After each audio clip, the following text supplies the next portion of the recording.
Hey everybody, it's Justin here. In honor of the new release, Dawn of the Planet of the Apes, I decided to do a little Planet of the Apes movie marathon and film everything with some of my reviews on some of the films and talk about my collection a little bit. So this is just like a celebration of the Planet of the Apes film series and a little movie marathon and talking about my collection. And then I'll be uploading, Dawn of the Planet of the Apes review when that comes out. But I have all the Planet of the Apes films here on Blu-ray. Let's talk about the first collection I have here. This is the 40th Anniversary Revolution Planet of the Apes box set. I picked this up right after I saw Rise of the Planet of the Apes because I wanted to have them on Blu-ray. I remember watching some of them when I was younger, but this was a really good deal. This was $40 through Walmart when I picked it up when Rise of the Planet of the Apes came out. And it's got this nice little box set, and it has, the shuttle right here, and then, Caesar here. Planet of the Apes, looks really nice. The side there. On the back here, it just takes it out, and then it has this little case here, and it says "Apes shall never kill ape," and then you open it up, and it has like a timeline of the movies, like the special dates. In 1972, when a spaceship launches with a 4-person crew: Taylor, Landon, Dodge, and Stewart. And then it goes all the way up to 3,955, and then it just keeps on going, and it has all these special dates for it, which I thought was really cool. And then you open it up, and then it has the discs in here. I'm trying to get it all in frame. The movie discs here, you got Planet of the Apes, Beneath the Planet of the Apes, Escape from the Planet of the Apes, and then on the side here you get a bunch of special features. And then when you open it up again, you get Conquest of the Planet of the Apes, and then the last one, Battle for the Planet of the Apes. And it comes with this little booklet, and it talks about this hardcover book. It talks about the filmmaking and set photos, art photos, and it's got like a glossy sheet of paper, makeup designs for the shoes and faces for everybody, and then acknowledgements, and just a bunch of cool things for each movie. They have Escape from the Planet of the Apes here. And then he talks about the movie and challenges for the movie, like summaries. So it's a really cool set for 40 bucks. I picked this up. I remember looking at a bunch of different sets, and they have a lot of different sets. They just released a new one, and then they just had a one that was on sale. It was a little box set for like 20 bucks. But this is really cool because it includes like this little timeline, which is really cool to sit down and read about when, it's like all this different timelines of when he left, when he arrived there, when they went back in time. So for 40 bucks, all the movies and this nice little booklet, I thought was a really great deal. Then I have the other two Planet of the Apes films, the Mark Wahlberg and Tim Burton version, and then we have Rise of the Planet of the Apes. So I'm really looking forward to watching Dawn of the Planet of the Apes. So let's sit down and watch all of these Apes films. Alright, so I'm about to pop in the first Planet of the Apes film. I've only seen this film about one time when I was younger, and to be honest, when I purchased this set, I had an idea I would sit down and watch all these back to back on Blu-ray, but no, I never got around to it. But I never get around to watching half of the Blu-rays I own. So I'm going to take out the first Planet of the Apes film. I can get it out. I don't like how these are. It's barely... it's hard to put back in and doesn't really stay. But I got the first Planet of the Apes film, and let's pop it in this big TV right here. Yes, I don't think I've showed you guys what I got for Christmas, but I got this big ass TV for Christmas. So let's pop in Planet of the Apes and get started.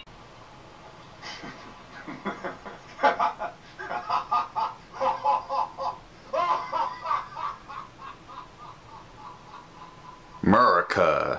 Take your sticking paws off me, you damn dirty ape!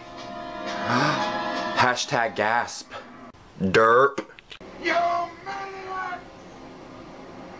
You blew it up! Oh, damn you!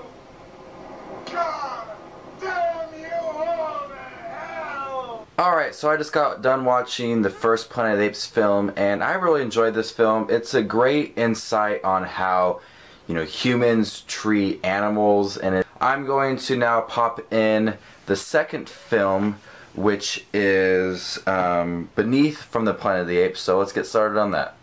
Alright, here we go. I never realized how similar the costume designs are for some of these apes to the Planet of the Apes movie with Mark Wahlberg.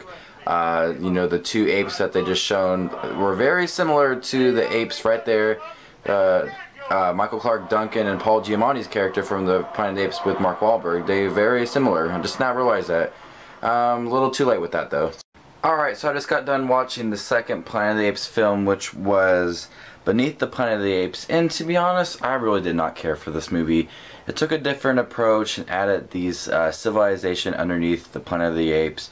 You know, it was like the New York subway, and you had these this cult that had these fake masks that, you know, they had this burnt face, kind of like from where they've been kind of mutated by the nuclear fallout in the 20th century. So I just didn't like the different approach they did, you know, with this movie, kind of going a different turn with it. I just didn't really care for it. I did like the characters. Brent did a pretty good job in this movie, taking over like the main guy from Taylor in the movie from the first one. I like the costume design still for the apes.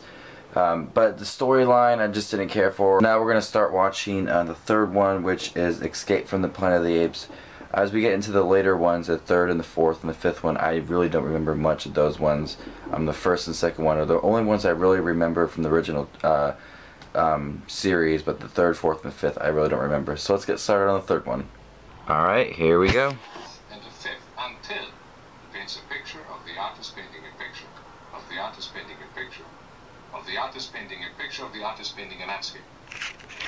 So, infinite What? regression. Why? So this movie, humans think it's weird that apes can talk. I don't think it's weird that animals can talk. I talk to my cat all the time. Isn't that right, Shadow? Yeah. Talk to me. Talk dirty to me. Yeah. We talk all the time. He tells me his life story. Yep, right. So I fell asleep last night right after the third Planet of the Apes film. So, you know, I just woke up now, so I'm about to start the fourth Planet of the Apes film. So the third Planet of the Apes film, I like it more than the second one. It just doesn't really feel like there's any cinematic event going for it. There's no, like, heavy climax. There's no suspense, no build up to it. It's just a lot of introducing the apes to the human world, and the humans learning how the apes came to be like that. So it's a lot of information to take into this movie and a lot of talking, and there's a lot of humor in this. The soundtrack is a little bit different than the first two, so I like it more than the second one because I like the apes being introduced to how humans are, so I like that part of the movie. But overall, it was just an alright film. So now we're about to start the fourth film, Conquest for the Planet of the Apes. I don't really remember much of this one or the next one, so let's start watching Conquest of the Planet of the Apes. Alright, so I just got done watching the fourth Planet of the Apes film, which was Conquest for the Planet of the Apes. And if I really felt like it was a lot like the first Planet of the Apes film, but just the tables have turned. In the first Planet of the Apes films, it was the apes, and the humans were kind of like the slaves, and they were experimenting with them. But now the tables have turned, and now it's the humans experimenting on the apes, and the apes are slaves. I felt like it was a little bit of a weaker movie, in my opinion. The script wasn't really well done. There wasn't a lot of dialogue that was rememberable. It wasn't a rememberable film just like the other one. I think it's a pretty forgettable film. Not a lot of great action. Just weak climax moments. So overall, Conquest for the Planet of the Apes is so far the weakest one I've seen. Just didn't really care for it. Some scenes seemed to drag on a little bit, even though it was an hour and 27 minutes long. So now we got Conquest of the Planet of the Apes out of the way, and we're going to start watching the last of the original series, which is Battle for the Planet of the Apes. And this is the one that I don't remember anything about, so we'll see how that one goes. Alright, so I just got done watching the fifth and final original Planet of the Apes series, which was Battle for the Planet of the Apes. And I thought this was a very dull movie. I did like all the information, you know, leading up to how the first one came to be, kind of. And, you know, they had the humans in there that were from the second movie, so I liked how it all kind of tied in together and wrapped up the whole series. but it just was a rather dull film. It just the action sequences weren't handled well. There was no suspense, especially in the end between Aldo and Caesar. Just was rather weak. So I think that the fewer end ones, like the third and fourth and fifth, were rather weak. They just seemed to get weaker each time.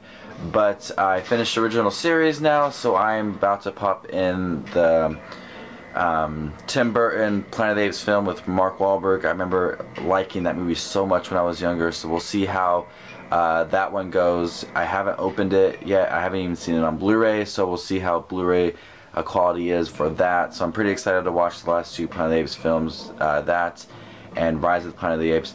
Also, real quick, Battle for the Planet of the Apes, what I can gather from Dawn of the Planet of the Apes, seems like the story is the same. Caesar is trying to bond a little bit with the humans, and there is an ape that is trying to rebel, from what I gathered reading the synopsis, and there is some humans that are bonding with Caesar and the apes, and there's also some humans that are trying to take back the human race and get rid of the apes altogether. You know, it's Gary Oldman and Dawn of the Planet of the Apes, so we'll see how Dawn of the Planet of the Apes is connecting with Battle for the Planet of the Apes. I think they both look very similar, so we'll see how that goes. So my roommate just came in my room and asked what I was watching, and I said, oh, the Tim Burton, Mark Wahlberg Planet of the Apes, and he said he's never even heard of this movie. He didn't even know it existed. I don't know if I should question him or just let it be. Damn them. Damn them all to hell. Hey, I've heard that line before. To be honest, this movie creeped me out a lot as a child, and I was always afraid that apes would take over the world.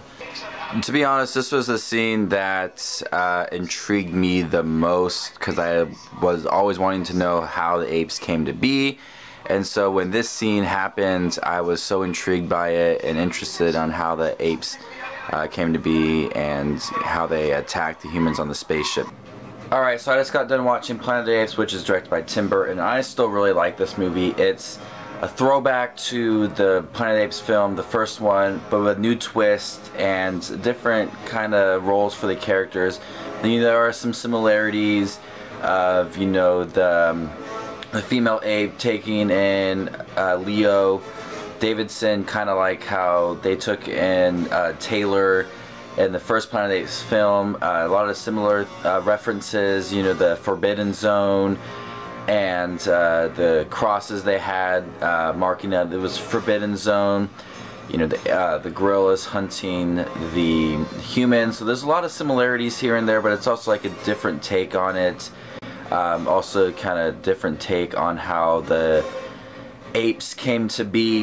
And I think the end leaves you on a big cliffhanger, and I'm kind of pissed off that it never continued with it, making another one, because the end of this one is kind of like how the beginning of the beginning of the third one is. Escape from Planet of the Apes, when the apes came to Earth back in the 70s, and all the humans were like, what's going on with the apes? And the apes are introduced to the human world. But now it's kind of like different, where Leo comes back and he's in New York, or he's in Washington DC, and it's the apes now. So I really wish they would have continued it and, you know, explain that a little bit more. When I saw it, it was my favorite Planet of the Apes film out of the 6. But then I saw Rise of the Planet of the Apes, and that's my favorite one. So we're about to watch Rise of the Planet of the Apes. Nothing like an ape staring down Draco Malfoy and him walking away like a little bitch he is still. I think it would be awesome to have apes and humans coincide in a world where we can get along and just be friends and work together, because they essentially do the same things humans do. They, you know, they run around, scream, you know, work with other apes to take down other people. So, you know, essentially they're the same as humans. So I don't see why we can't have apes and humans live together in one world where we could all be friends. Is this Taylor leaving for space in the very first Planet of the Apes film? And is this what happens when Taylor is in space and this is all happening? And Take your stinking paw off me, you damn dirty ape! No! love that scene. Yes! So after sitting down and actually watching this movie since the first time I saw it in theaters, things are cleared up for me now, and I view this movie as a prequel to Planet of the Apes because, you know, they have the original timeline and then they have the alternate timeline of where Cornelius and Zira went back in time to the 70s, but the original timeline is where Taylor left and realized that the apes had taken over. So watching this, there's this time where there's a television on and they say that, you know, the space shuttle, and I assume that's Taylor, and then there's a newspaper that says Lost in Space. So Taylor's in space, and this is the virus that breaks out and ends humans, and apes take over. So I think this is like the prequel when Taylor is in space, and this is all happening while he's in space. So I'm really hoping Dawn of the Planet of the Apes you know, capitalizes more on that, maybe what happens when he's in space, what's going on, we'll see. And hopefully they make more Planet of the Apes film. I've heard that they're making a third one. I would like to see maybe a fourth, fifth, just keep on going because this is a great series. I love Planet of the Apes. So I hope everybody enjoyed this little movie marathon of Planet of the Apes. I know it went a little bit longer than I expected it to be, but I'm looking forward to doing some more movie marathons for some, you know, big movies that are coming out for the summer. So look forward to a Marvel Studios film movie marathon for Guardians of the Galaxy, a Teenage Mutant Ninja Turtle marathon for the Turtles movie that come out, maybe some other random movie marathons here and there. So look forward to that. So this is Just Watching Movies. Comment down below and let me know your thoughts on some of these Planet of the Apes films. Remember to give this video a thumbs up. And this is Just Watching Movies. Hope everybody has a great time, and I'll see you later. Bye.